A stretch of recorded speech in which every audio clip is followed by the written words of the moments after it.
ഈ വീഡിയോ പാർട്ടിൽ നമുക്ക് പ്രധാനമായിട്ടും പിങ്ങിനെ കുറിച്ച് പഠിക്കാം. പിങ് എന്ന് പറഞ്ഞിട്ടുണ്ടെങ്കിൽ അതിൻ്റെ ഫുൾ ഫോം തന്നെ പാക്കറ്റ് ഇൻ്റർനെറ്റ് ഗ്രോപ്പർ എന്നാണ്. ഓക്കെ, ഇതെന്തിനാണ് ഈ പിങ് യൂസ് ചെയ്യുന്നത്, അല്ലെങ്കിൽ എന്തിനാണ് ഈ പിങ് എന്നുള്ള കമാൻഡ് യൂസ് ചെയ്യുന്നത്? നമ്മൾക്ക് ഒരു കമ്പ്യൂട്ടറിൽ നിന്ന് മറ്റൊരു കമ്പ്യൂട്ടറിലോട്ടുള്ള നെറ്റ്വർക്ക് കണക്ടിവിറ്റി ഓക്കെ ആണോ എന്ന് ചെക്ക് ചെയ്യുന്നതിന് വേണ്ടിയിട്ട് നമ്മൾ എന്ത് കമാൻഡ് യൂസ് ചെയ്യണം?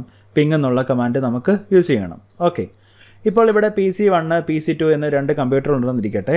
PC1ൻ്റെ IP അഡ്രസ്സ് 192.168.1.1 PC2ൻ്റെ IP അഡ്രസ്സ് 192.168.1.2 ആണെന്നും കരുതുക. അപ്പോൾ ഇവിടെ നമ്മൾ IP അഡ്രസ്സ് കൊടുത്തിരിക്കുന്നതെല്ലാം ശരിയാണ്, കേബിളിംഗ് ചെയ്തിരിക്കുന്നതെല്ലാം ഓക്കെയാണ്. ഈവൻ ദോ നമുക്ക് നെറ്റ്വർക്ക് കണക്ടിവിറ്റി, അതായത് ഇതുവഴി ഇവിടുന്ന് ഈ കമ്പ്യൂട്ടറിൽ നിന്ന് അങ്ങോട്ട് നെറ്റ്വർക്ക് കണക്ടിവിറ്റി ഉണ്ടോ എന്ന് ചെക്ക് ചെയ്യുന്നതിനായിട്ട് നമ്മൾ എന്ത് കമാൻഡ് യൂസ് ചെയ്യണം? പിങ് യൂസ് ചെയ്യണം. ഇപ്പോൾ നമ്മൾ PC1 കൊണ്ടാണ് PC2 നെറ്റ്വർക്ക് കണക്ടിവിറ്റി ചെക്ക് ചെയ്യുന്നതെങ്കിൽ നമ്മൾ എങ്ങനെ ടൈപ്പ് ചെയ്യേണ്ടി വരും? PC1 കമാൻഡ് പ്രോംപ്റ്റ് എടുത്ത് അവിടെ പിങ് സ്പേസ് നമ്മുടെ ഡെസ്റ്റിനേഷൻ കമ്പ്യൂട്ടറിൻ്റെ IP അഡ്രസ്സ്, അതായത് നമുക്ക് PC1 നിന്ന് PC2 നോക്കേണ്ടത്, അതുകൊണ്ട് നമ്മൾ 192.168.1.2 എന്ന് ടൈപ്പ് ചെയ്യണം. അതായത് ആദ്യത്തെ കമ്പ്യൂട്ടറിൽ ഇരുന്നുകൊണ്ട് നമ്മൾ പിങ് സ്പേസ് 192.168.1.2 എന്ന് ടൈപ്പ് ചെയ്ത് കഴിഞ്ഞാൽ നമുക്ക് റിപ്ലൈ കിട്ടുവാണെങ്കിൽ നെറ്റ്വർക്ക് കണക്ടിവിറ്റി ഓക്കെ ആണെന്ന് നമുക്ക് അനുമാനിക്കാം. അപ്പോൾ നമുക്ക് കമ്പ്യൂട്ടറിൻ്റെ IP അഡ്രസ്സും അതുപോലെ പിങ്ങും ഒക്കെ നമുക്കൊന്ന് ചെക്ക് ചെയ്ത് നോക്കാം. അത് ഞാൻ PC1 പോകുന്നു. ഈ PC1 കമ്പ്യൂട്ടറിൻ്റെ IP അഡ്രസ്സ് എത്രയാണെന്ന് ചെക്ക് ചെയ്യുന്നതിനായിട്ട് ഞാൻ സ്റ്റാർട്ടർ റൈറ്റ് ക്ലിക്ക് ചെയ്യുന്നു, കമാൻഡ് പ്രോംപ്റ്റ് എടുക്കുന്നു, അവിടെ IP config എന്ന് പറഞ്ഞ് ടൈപ്പ് ചെയ്യുന്നു. ഇപ്പോൾ ആദ്യത്തെ കമ്പ്യൂട്ടറിൻ്റെ IP അഡ്രസ്സ് എത്രയാണ്? 192.168.1.1. നമ്മൾ അടുത്ത കമ്പ്യൂട്ടറിൽ പോകുന്നു, അവിടുത്തെ IP അഡ്രസ്സ് ചെക്ക് ചെയ്യുന്നു, കമാൻഡ് പ്രോംപ്റ്റ് എടുക്കുന്നു, IP config എന്ന് ടൈപ്പ് ചെയ്യുന്നു. ഇപ്പോൾ നമുക്ക് IP അഡ്രസ്സ് എത്രയാണ് കിട്ടിയിരിക്കുന്നത്? 192.168.1.2. ഓക്കെ, ഇനി നമുക്ക് PC1 ഇരുന്നുകൊണ്ട് PC2 കണക്ടിവിറ്റി നമുക്ക് ചെക്ക് ചെയ്യേണ്ടതാണ്. അതിനുവേണ്ടി എന്ത് ചെയ്യണമെന്ന് പറഞ്ഞിരിക്കുന്നത്? കമാൻഡ് പ്രോംപ്റ്റിൽ പോയിട്ട് പിങ് സ്പേസ് 192.168.1.2. ഓക്കെ, നമുക്കത് ചെയ്ത് നോക്കാം. PC1 വരുന്നു, PC1 വന്നിട്ട് പിങ് സ്പേസ് 192.168.1.2 എന്ന് പറഞ്ഞ് കൊടുക്കുന്നു. ഇപ്പോൾ നമുക്ക് പിങ്ങിങ് എന്ന് പറഞ്ഞ് കാണിക്കുന്നു, പക്ഷേ എപ്പോഴും റിപ്ലൈ കിട്ടണമെന്ന് നിർബന്ധമില്ല. ഓക്കെ, റിക്വസ്റ്റ് ടൈംഡ് ഔട്ട് എന്ന് പറഞ്ഞ് കാണിച്ചു, ഒന്ന് വെയിറ്റ് ചെയ്യാം.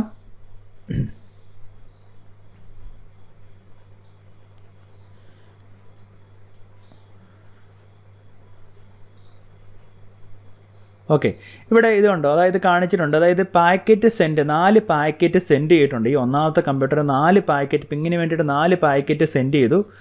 റിസീവ്ഡ് 0 ആണ്, ഒരു പാക്കറ്റ് പോലും സ്വീകരിച്ചിട്ടില്ല. ലോസ്റ്റ് എന്ന് പറയുന്നത് 4 പാക്കറ്റ് ലോസ് ആണ്, അതായത് 100% ലോസ് ആണ് സംഭവിച്ചിരിക്കുന്നത്. അതായത് ഇപ്പോൾ കാണിച്ചിരിക്കുന്നത് നമ്മൾക്ക് നെറ്റ്വർക്ക് കണക്ടിവിറ്റി ഒന്നും ഇല്ല എന്ന് പറഞ്ഞാണ് കാണിച്ചിരിക്കുന്നത്. അപ്പോൾ ഈ നെറ്റ്വർക്ക് കണക്ടിവിറ്റി ഇപ്പോൾ നമ്മുടെ കേബിളിങ്ങും IP അഡ്രസ്സും എല്ലാം കൊടുത്തിരിക്കുന്നതെല്ലാം ശരിയാണ്, പക്ഷേങ്കിൽ നമുക്ക് എന്തോ കാരണങ്ങൾ കൊണ്ട് പിങ് കിട്ടുന്നില്ല. അപ്പോൾ എന്തുകൊണ്ടായിരിക്കും പിങ് കിട്ടാത്ത? ഇനി നമ്മുടെ കേബിളിങ് ഓക്കെയാണ്, മീൻസ് ആയിട്ട് ഈ രണ്ട് കമ്പ്യൂട്ടർ നമ്മൾ കേബിളിങ് ചെയ്തിരിക്കുന്ന ഓക്കെയാണ്, IP അഡ്രസ്സ് കൊടുത്തിരിക്കുന്നത് ഓക്കെയാണ്, എന്നാലും നമുക്ക് പിങ് കിട്ടുന്നില്ല. അപ്പോൾ ആ പിങ് കിട്ടാത്തതിന് കാരണം ഈ രണ്ട് കമ്പ്യൂട്ടറിലുള്ള ഫയർവാൾ പിങ് ബ്ലോക്ക് ചെയ്യുകയാണ്, പിങ് റിക്വസ്റ്റിനെ ബ്ലോക്ക് ചെയ്യുന്നു. അപ്പോൾ നമുക്ക് രണ്ട് കമ്പ്യൂട്ടറിലും പോയി പിങ് റിക്വസ്റ്റിനെ അലോ ചെയ്യണമെന്ന് ഫയർവാളിൽ സെറ്റ് ചെയ്ത് കഴിഞ്ഞിട്ടുണ്ടെങ്കിൽ നമുക്ക് പിങ്ങിന് റിപ്ലൈ കിട്ടുന്നതാണ്. ഓക്കെ, അതിനായിട്ട് നമുക്ക് പിങ്ങിനെ ഫയർവാളിൽ അലോ ചെയ്യുന്നതിനായിട്ട് നമ്മൾ എന്ത് ചെയ്യണമെന്ന് വെച്ചിട്ടുണ്ടെങ്കിൽ, നമ്മൾ ആദ്യത്തെ കമ്പ്യൂട്ടറിൽ അത് അലോ ചെയ്യാം. അതിനായിട്ട് സ്റ്റാർട്ട് റൈറ്റ് ക്ലിക്ക് ചെയ്യുന്നു, അവിടെ റണ്ണിനകത്ത് നമ്മൾ firewall.cpl എന്ന് പറഞ്ഞ് ടൈപ്പ് ചെയ്യണം, firewall.cpl. ഓക്കെ കൊടുക്കുന്നു. ഇവിടെ നമ്മൾ ഇപ്പോൾ ഇവിടെ കാണാൻ സാധിക്കും ഫയർവാളൊക്കെ ഓണാണ്. ഒന്നെങ്കിൽ നമ്മൾ പിങ് കിട്ടുന്നതിനായിട്ട് ഫയർവാൾ ഫുള്ളായിട്ട് നമ്മൾ ഓഫ് ചെയ്യണം, പക്ഷേ അത് നല്ല കാര്യമല്ല. നമുക്ക് ഫയർവാൾ ഓൺ ചെയ്തുകൊണ്ട് തന്നെ അതിൻ്റെ അകത്ത് പിങ്ങിനെ അലോ ചെയ്യിച്ചാൽ മതി. അപ്പോൾ അതിനുവേണ്ടി നമുക്ക് അഡ്വാൻസ്ഡ് സെറ്റിങ്സ് എന്നുള്ളത് എടുക്കണം. അഡ്വാൻസ്ഡ് സെറ്റിങ്സ് ക്ലിക്ക് ചെയ്യുക. ഈ ഒരു കമ്പ്യൂട്ടറിലോട്ട് വരുന്ന റൂൾസിനാണ് ഇൻബൗണ്ട് റൂൾസ് എന്നും, പുറത്തോട്ട് പോകുന്നതിന് ഒരു കമ്പ്യൂട്ടറിൽ നിന്ന് മറ്റൊരു കമ്പ്യൂട്ടറിലോട്ട് പോകുന്നതിന് ഔട്ട് ബൗണ്ട് റൂൾസ് എന്നും പറയും. അപ്പോൾ നമ്മൾ ആദ്യം ഇൻബൗണ്ട് റൂൾസിൽ പോയിട്ട് നമ്മൾ ഫയർവാളിനുള്ള കാര്യങ്ങൾ ചെയ്യണം. അതിനായിട്ട് ഇൻബൗണ്ട് റൂൾസിൽ file and printer sharing echo request ഇവത്തെ റൈറ്റ് ക്ലിക്ക് ചെയ്യുക, ഇനേബിൾ റൂൾ എന്ന് പറഞ്ഞു കൊടുക്കുക. രണ്ടാമത്തെ ഓപ്ഷനും എടുക്കുക, file and printer sharing echo request ICMP version 4 എന്നവർ കൊടുത്തിട്ടുണ്ട്. അപ്പോൾ നമ്മളത് റൈറ്റ് ക്ലിക്ക് ചെയ്യുക, രണ്ടും ഇനേബിൾ ചെയ്യുക. ഓക്കെ, ഇത് രണ്ടും ഇവിടെ ഇനേബിൾ ചെയ്തു. ഇനി നമ്മൾ ഔട്ട് ബൗണ്ട് റോള്, അതായത് ഇപ്പോൾ ഇങ്ങോട്ട് വരുന്ന ഈ ആദ്യത്തെ കമ്പ്യൂട്ടറിലോട്ട് വരുന്ന ഫയർവാൾ അല്ല, പിങ് റിക്വസ്റ്റിനെ നമ്മൾ അനുവദിച്ചു. ഇനി ഈ കമ്പ്യൂട്ടറിന് വെളിയിലോട്ട് പോകുന്നതിന് അനുവദിക്കണമെങ്കിൽ ഔട്ട് ബൗണ്ട് റൂൾസ് എന്നുള്ളത് ക്ലിക്ക് ചെയ്യുന്നു.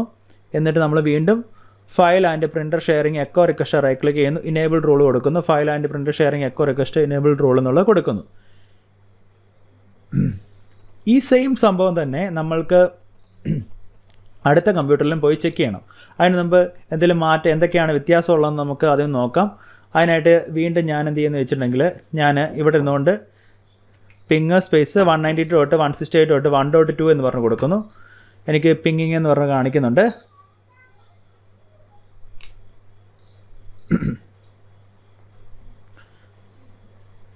റിക്വസ്റ്റ് ടൈംഡ് ഔട്ട്, വെയിറ്റ് ചെയ്യാം നമുക്ക്.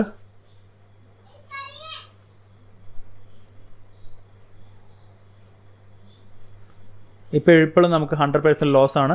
നമുക്ക് അടുത്ത കമ്പ്യൂട്ടറിൽ ചെന്നുകൊണ്ട് 1.2 നിന്നുകൊണ്ട് പിങ് 1.1 പിങ് ചെയ്യാം. പിങ് സ്പേസ് 192.168.1.1 എന്ന് പറഞ്ഞ് കൊടുക്കുന്നു. ഇപ്പോൾ ഇവിടെ നിന്നുകൊണ്ട് എന്താണ് 1.1 നിന്നുകൊണ്ട് നമുക്ക് 1.2 നിന്നുകൊണ്ട് നമുക്ക് 1.1 പിങ് കിട്ടുന്നുണ്ട്. അപ്പോൾ എന്ത് ചെയ്യണം നമ്മൾക്കിതിപ്പോൾ കിട്ടാനുള്ള കാരണം എന്നായിരുന്നു? ഇപ്പോൾ 1.2 എന്ന് പറയുന്ന ഈ രണ്ടാമത്തെ കമ്പ്യൂട്ടറിൽ നിന്നുകൊണ്ട് ആദ്യത്തെ കമ്പ്യൂട്ടറിലോട്ട് കിട്ടി. കാരണം എന്താണ്, നമ്മൾ ആദ്യത്തെ കമ്പ്യൂട്ടറിൽ പോയി ഇങ്ങോട്ട് വരുന്ന ഫിംഗർ റിക്വസ്റ്റിന് അലോ ചെയ്യണം, പുറത്തോട്ട് പോകുന്ന അലോ ചെയ്യണമെന്ന് പറഞ്ഞ് നമ്മൾ കൊടുത്തിട്ടുണ്ടായിരുന്നു. ഇനി ഇവിടെ ഈ രണ്ടാമത്തെ കമ്പ്യൂട്ടറിൽ പോയി നമ്മൾ ഫയർവാൾ എടുത്തിട്ട് പിങ്ങിനുള്ള ഫയർവാളിൽ പിങ് അലോ ചെയ്യണമെന്ന് പറഞ്ഞ് കൊടുത്താൽ മാത്രമേ ഉള്ളൂ പിങ് കണക്ടിവിറ്റി പിങ് റിപ്ലൈ ഒക്കെ നമുക്ക് കിട്ടത്തുള്ളൂ. അതിനായിട്ട് നമുക്ക് സ്റ്റാർട്ടർ റൈറ്റ് ക്ലിക്ക് ചെയ്തിട്ട് രണ്ടാമത്തെ കമ്പ്യൂട്ടറിന് സ്റ്റാർട്ടർ റൈറ്റ് ക്ലിക്ക് ചെയ്തിട്ട് നമുക്ക് റണ്ണിൽ പോയിട്ട് firewall.cpl എന്ന് പറഞ്ഞ് കൊടുക്കുന്നു.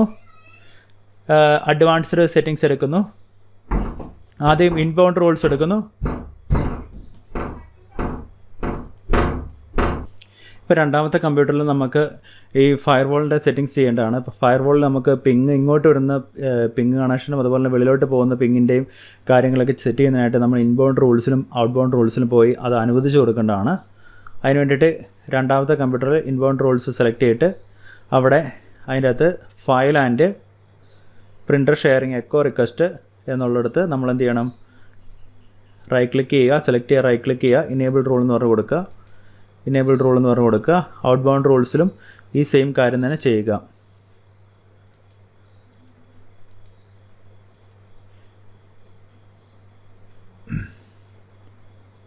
നമ്മളിപ്പോൾ IPv4 അഡ്രസ്സാണ് യൂസ് ചെയ്യുന്നത്. അതുകൊണ്ട് നമുക്ക് IPv4ൻ്റെ കാര്യം മാത്രം നോക്കിയാൽ മതി. ഓക്കെ, ഇനി നമുക്ക് രണ്ട് കമ്പ്യൂട്ടറിൽ ഇപ്പോൾ നമ്മൾ ഫയർവാളിനകത്ത് പിങ്ങിൻ്റെ കാര്യങ്ങൾ അലോ ചെയ്ത് കൊടുത്തിട്ടുണ്ട്. പിങ് റിക്വസ്റ്റ് വന്നാൽ അനുവദിക്കണമെന്ന് പറഞ്ഞുകൊണ്ട് നമ്മൾ കൊടുത്തിട്ടുണ്ട്.